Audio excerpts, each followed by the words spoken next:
Hi, everyone. Michael McCarthy from your Holt class. I'd like you to welcome Danielle Grossi, who is one of my students from Harvard. Hi, Danielle. Hi, Michael. How are you? Good, how you doing? Danielle is actually going to be one of our guest speakers on November 12th. Is that correct? November 12th? That's right. Okay. And I am going to figure out how to pipe her in live into class. I know that we can do that. I just have to figure that out, and I will do that. And then Danielle is going to tell you who she is, where she works, what she does, so that you can get a sense of her capabilities. And we're going to ask you to tell us what you want to hear for the guest speaking. It's sort of on the theme of the final exam is going to be your creation. The guest speaker is also going to be your creation. So Danielle, I'm just going to hand it over to you and let you do your thing. All right. Thank you. Yes, I'm Danielle Grossi. I'm the Global Sales Strategy Manager at Microsoft for a solution called Workplace Analytics.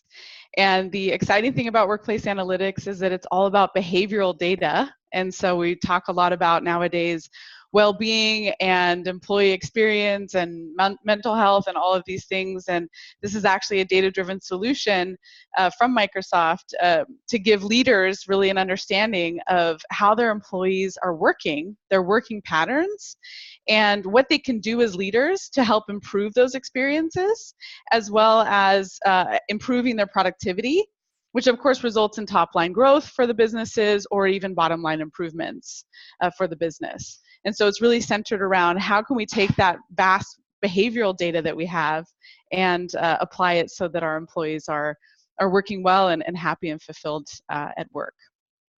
Wow, from one data nerd to potentially another. This is like cool. It is. It is very cool. It is very cool. There's a massive amount of data that Microsoft has in what they call the graph. And that's where we're extracting all of those insights from into different calculated metrics to be able to show these leaders. Could you share with us like maybe like one cool win case study where you're like, we did this and we came out with that and I would be like, oh my God, really? Do you have one of those? We do have, let me think, I'll give you one it's kind of sales oriented, which I think you may have heard it. But I'll give you that one because it's always top of mind being a salesperson. And one of the things that we did with a customer, very large software customer that I'm not allowed to say the name of, but huge, large customer, they have, if you ask salespeople, why are you such a good salesperson? Most people will say, I don't know, I'm just good at it. And what we can do with this data is we can really articulate why the good sellers are good sellers so that we can say, this is a bright spot in our business. How can we emulate that bright spot across all of our sellers? How can we give all the other sellers the insight to be better sellers? And so we worked with this company and they said, we looked at all the data from their CRM data, correlated with all of their, email and calendar signal data in the Microsoft graph, and we were able to extract insights that number one, these salespeople they spend more time with customers. Okay, shocker, but the data proves that spending more time with customers means closing more deals. The other thing is that these salespeople had larger internal networks, which means the more internal connections you have inside of your company, the faster you can accelerate your sales cycle because you know exactly who to go to if you need to escalate the deal, you know exactly who you need to go to if you need to negotiate price, et cetera, and you can push that deal through faster. The third thing is that those salespeople had more face time with their managers. So having more face time with their managers together with the customer, as well as just more face time with their managers, so manager effectiveness, really increased their numbers much higher than other salespeople that did not have the quota attainment. So the lone wolf superstar who says, leave me alone, I'm just going to deliver my numbers, is not nearly as good as what you just described, getting close to the manager and having buddies all over the organization. Exactly. And to pivot off of that into more of like the employee experience part is that we've also seen a manager effectiveness that we were able to reduce attrition by about 50% at a particular company, one of our customers, just by increasing the amount of face time that managers had with their direct employees. So we were able to see a correlation. If you don't have enough manager face time, people are going to be disgruntled and leave your company. And so we just instantiated a program that incentivizes the managers to have more time with their people. And what we saw across the 6-month period where we measured that, the attrition went down 50%. I'm going to pivot. So I'm going to take off the Holt hat and put on the Harvard hat. John Westman and I are doing the Executive Ed Strategic Sales Management course in November on campus at Harvard. It's sold out again. And administration really wants us to have female guest speakers, and we have for the last 2, and they just weren't good enough. You know, they weren't data driven. They didn't have graphs and numbers. And I think if you could show what you just said, if you could do like a half an hour of that, because it's all strategic sales managers, that they could walk home and be like, okay, I got to have FaceTime with everyone, and everyone in here, you need to make friends with everyone in the organization. I mean, that stuff is like, they can walk out with something, you know, monumentally tangible. Yeah, I'm happy to. I'm happy to do that. We should definitely follow up on the dates for that. Okay, I'll pitch John on that after this call. Okay, back to the Holt hat. So now back to the Holt hat, yeah. And let me finish the loop on the results, right? So we get the insights. What's the outcome? The outcome for the software company, that they then changed their territories to make sure that the managers could have more face time with the salespeople as well as the customers, and they were instantiating this new program of email nudges of saying, hey seller, have you looked into this account?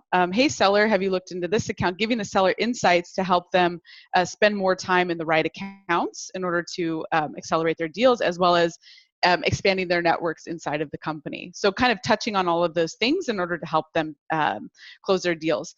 Now, 30% of the sales force adopted these new behaviors, and the 30% that adopted it, they achieved $237 million more in sales in the 9 months following that than before. So they had an attainment of 190% of their quota.